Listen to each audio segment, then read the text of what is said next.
Bam. Hey everyone, Anthony Fantano here, the internet's busiest music nerd. And it's time for a review of the new Kendrick Lamar album, To Pimp a Butterfly. He's gonna review it. West Coast rapper, black hippie member, Top Dog Entertainment member, Kendrick Lamar.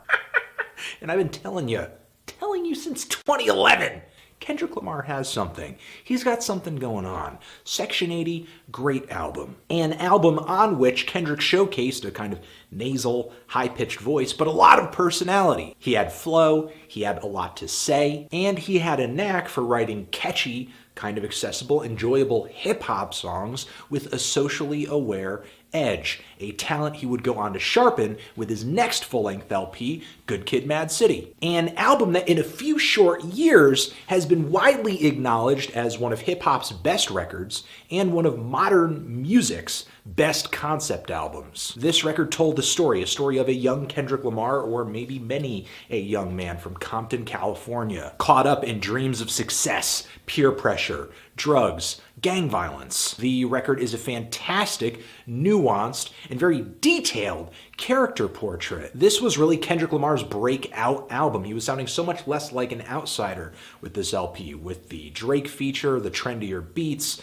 the Dr. Dre feature, big singles like Swimming Pools that had a trap-influenced instrumental, as well as a message that was obviously anti-substance abuse, but the song was kind of masked as a drinking song. Even though I loved this record when it came out, and I still love it now, I couldn't help but feel like Kendrick kind of compromised on this album. I'm going to make trendier music, but I'm going to do it on my own terms. And even if it is trendier, I don't really mind if the music itself and the message behind the music is fantastic. But I was left after this album wondering, where could Kendrick go after this? Will he continue to try to appeal to more mainstream tastes? In a way, I felt like that might have been the case the first time I heard the blend of pop music, hip hop, and soul on that track certainly had kind of a radio-friendly sound. And the track actually ended up winning Kendrick a few Grammys, kind of proving that song's pop appeal. But instead of just hanging in this safe zone and making blander music, Kendrick continued to experiment and make some pretty bold statements, like with the track Blacker the Berry. Then we started getting word of some of Kendrick's collaborators and producers on this record. People like Flying Lotus, George Clinton of Parliament Funkadelic, bassist extraordinaire Thundercat, underrated Femc, Rhapsody, one of the Isley Brothers, and neo-soul singer Bilal, among others. And this change really shows up in the sound of this album. There is not a trendy instrumental in sight anywhere on this record. There is no Swimming Pools, and Kendrick is very upfront with the sonic direction of this album, with a lot of strong instrumentals pulling from jazz, some really groovy Parliament Funkadelic inspired drums and bass, psychedelic, smooth, dreamy, creamy neo-soul. The instrumental flavor of this record has a distinctly old school tone to it, like Kendrick is really going back to the glory days of Dr. Dre, Snoop, The Far Side, and Tupac, but there's something really modern and detailed about these beats too. Kendrick even pulls a left hook in the track listing here by tossing in a live performance version of the song I, rather than leaving in the gussied up studio version, which I actually prefer this move. The raw aesthetic of the live performance of this track sounds fantastic. The Isley Brothers sample interpolation on the song goes over pretty well, and there's kind of an Outkast Hey Ya vibe on this track too. Throwing this version on the record actually plays into the narrative of the album, this anthem about self-love and self-esteem. I think in a way Kendrick kind of sees this song as falling on deaf ears with the crowd of people he's trying to communicate it to, which is why toward the end of the song the track gets derailed by a really kind of, I guess, angry, frustrated, and restless crowd with whom Kendrick tries to plead and asks for, calmness, civility, telling him that black people are tired of playing the victim, saying that he has no time to waste time.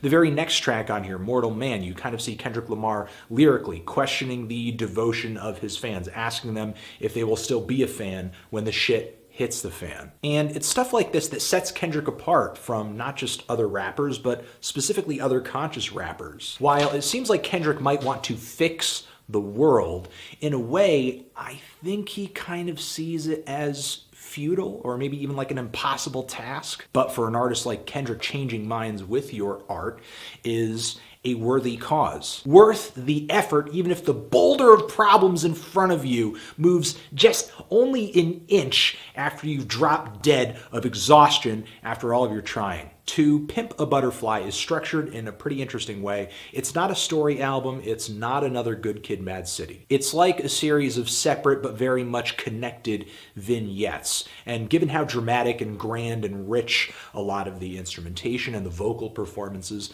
on this record are, I actually feel like I'm watching, not just listening, but watching in my mind, a really elaborate stage show. And that is not a far-fetched comparison considering all of the strange sonic detours on this record, the effects, the instrumental interludes, the various voices. We have Kendrick changing up his flow, his voice, his inflection constantly, a pretty wide instrumental palette. You have smooth, sexy funk music on here, like with the song These Walls, and then you have hardcore hip-hop with just a little bit of 90s boom bap inspiration on Blacker the Berry. And this is something I'd never heard before. We have this poem being told at the end, or maybe at the very beginning, of nearly every track on this album. And as Kendrick starts this poem with each attempt, he just gets a little further into the poem, each time reciting what he has already said in the poem on previous tracks. And whatever words he leaves off on before the next track starts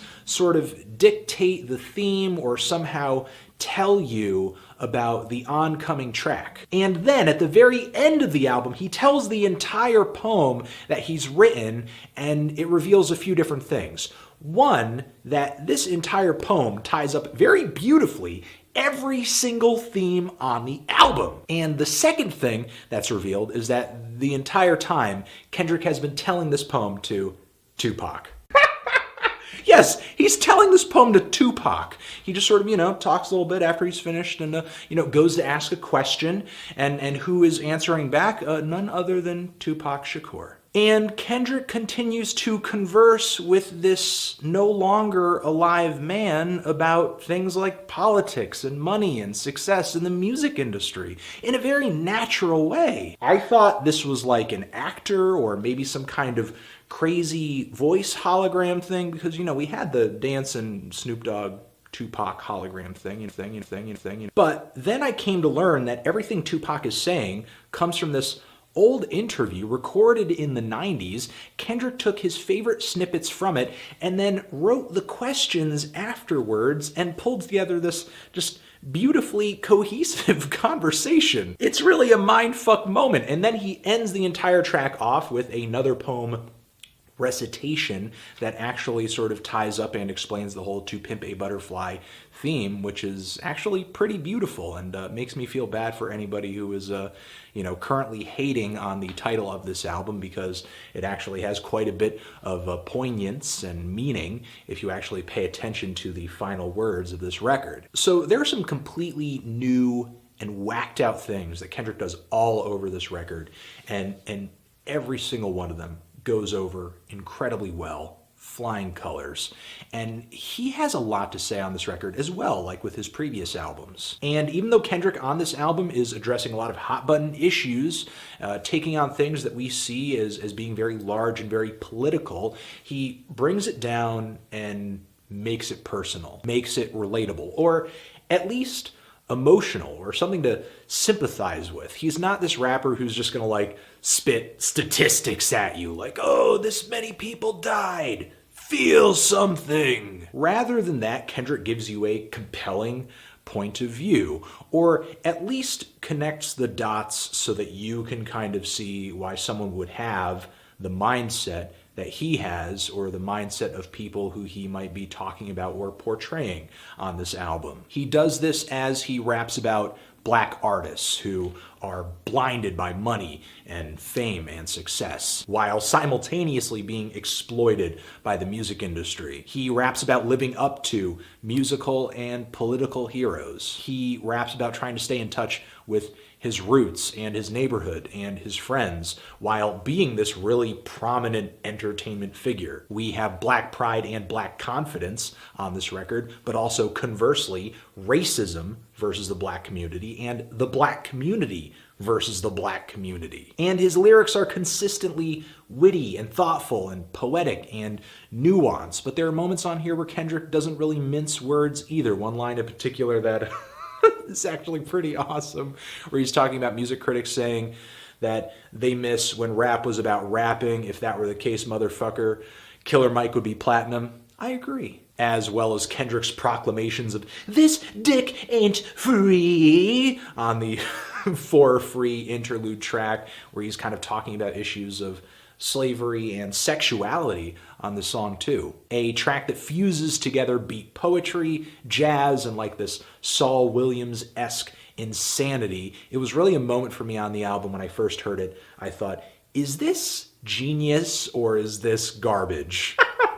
But it only took one more listen to figure out, yeah, it's genius. And this track actually has the biggest sense of humor of any song here. While this record does have a few bones to pick, it's not necessarily just Kendrick shoving in ideology down your throat, or even really tell you what to think, because there are moments here where Kendrick will say something out of one side of his mouth, and then maybe he'll contradict himself a little, but not necessarily just contradicting himself. I sort of see it as him trying to engage with maybe every side of the issues he's trying to tackle, showing that heavy problems such as the ones addressed on this record aren't just black and white. They're layered onions that have a lot of different factors. But despite his best intentions, there will always be people who, the moment they feel something political is going on in a piece of art, they will reel back, thinking they're too good to be told anyone else's point of view because they know the way the world works. And even if you are that kind of person, I ask you to give this album a fair shot, because it's not like Kendrick half-asses his bars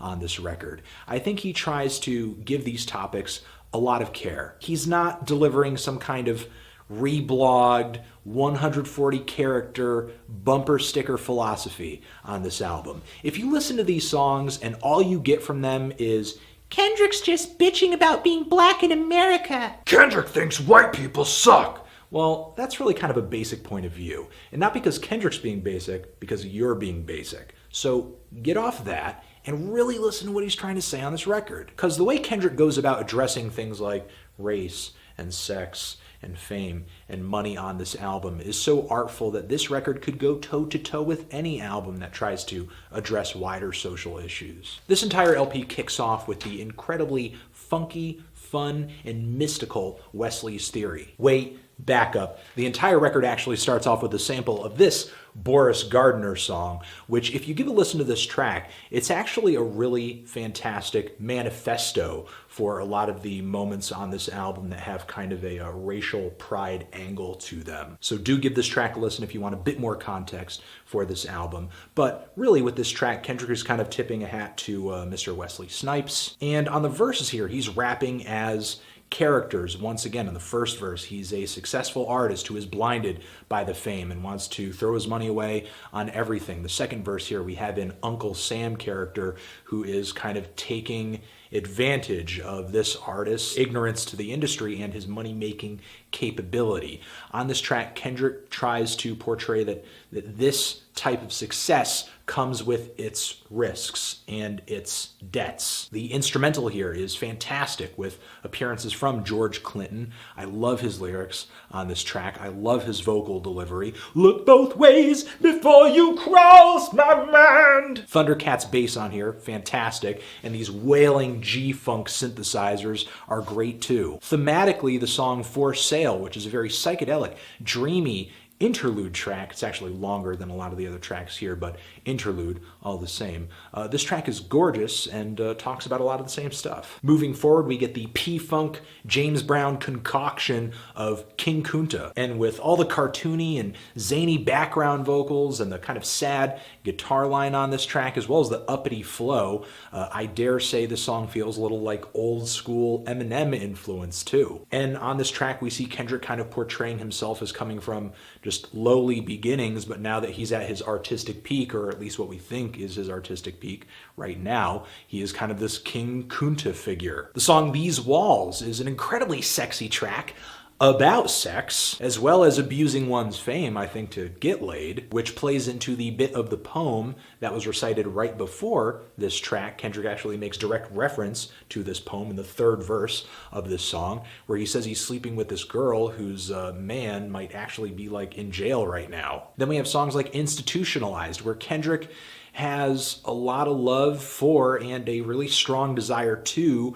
return to his old neighborhood, despite the fact that he's this great success now and he could really live anywhere he wants to. And it's a really multifaceted track with one beat shift after another, but sort of bringing the track from one moment to the next is Snoop Dogg with kind of a slick Rick flow, inspired by the track Children's Story, one of my favorite hip-hop songs of all time. And also on this track too, we have Kendrick making reference to his grandmother on one of the refrains here, talking about if you want shit to change, you better clean or wipe your ass, sort of putting it on Kendrick that if he wants things to change, if he wants things to be different, he has to enact that change. He has to put in the work in order to make that change occur. That personal responsibility I sort of see as another major theme of this album, especially on tracks like the very intense song You, where Kendrick sort of puts on himself a lot of bad things going down with family, with friends, maybe not blaming himself directly, but sort of getting really angry at himself, tearing himself apart emotionally for like not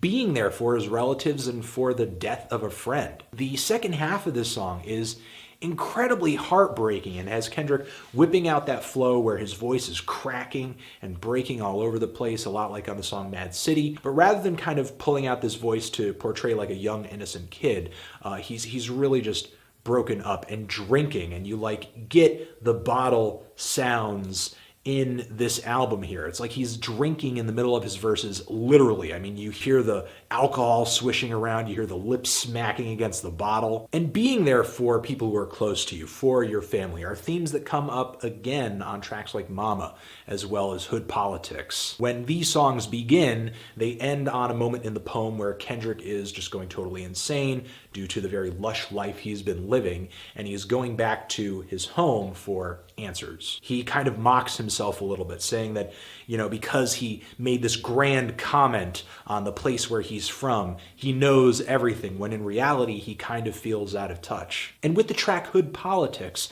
I don't totally have this track deciphered, but the way I'm interpreting it thus far, it's a little bit like The Art of Peer Pressure Part 2. He's returning home and maybe falling back into his old way of doing things a little bit. And maybe how Kendrick is feeling on this track can be added up to the survivor's guilt he talks about in the ongoing poem at the end of this song that he inches a little bit further in on. And this sort of survivor's guilt makes him feel anxious and kind of uncomfortable, but this lack of comfort in one's own skin is kind of put at ease on the song You Ain't Gotta Lie, where Kendrick, I think, in a way comes to the conclusion that he can be himself, but also be this prominent musical figure. A lot like in the same way that we have the song You that is just filled with self-loathing, but Kendrick eventually progresses toward I, that moment where he has that self-esteem, that pride, that self-love. And the song I is surrounded by a handful of other tracks that delve into self-love,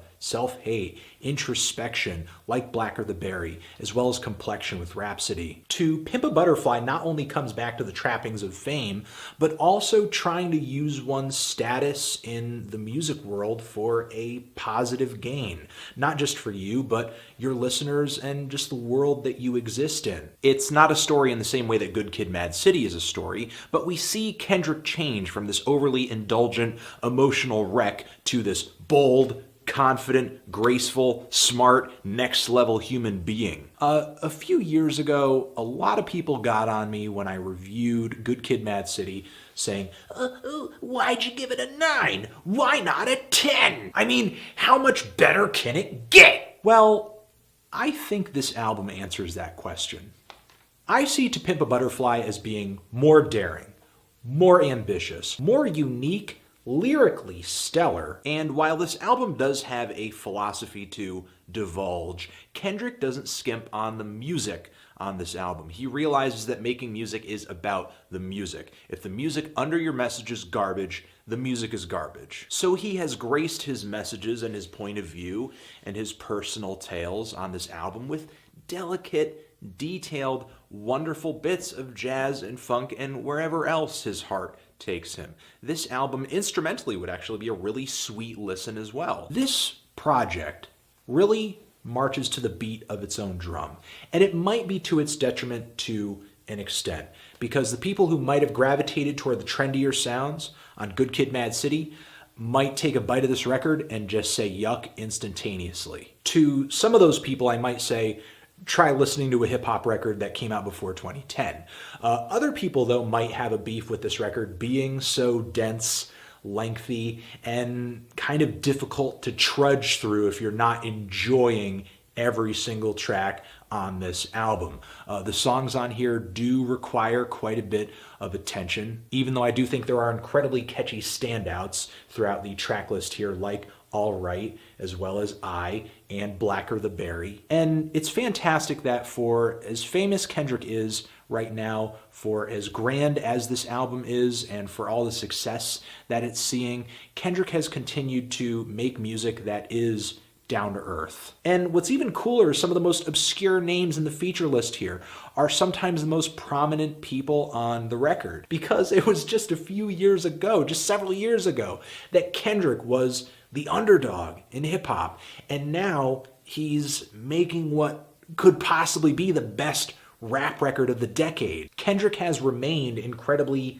self-aware and down to earth as he has gone through this artistic metamorphosis into a butterfly, or really the face of hip-hop's next generation. Kendrick is someone who I think signifies a new chapter, and hopefully maybe a turn of the final page on the remnants of the bling era that have been holding on for dear life. I'm not trying to say every artist should try to make this record. I mean, you only get so many Kendrick Lamars, so be happy with the ones that you get. But it's albums like this that people use as benchmarks in musical history, and it just happens to be fantastically enjoyable as well. I'm feeling Come in. Like a strong 0 on this record. It's yeah. Tran. It's 4 a.m. I'm going to bed. It's 4 a.m. I'm going to bed. It's 4 a.m. I'm going to bed.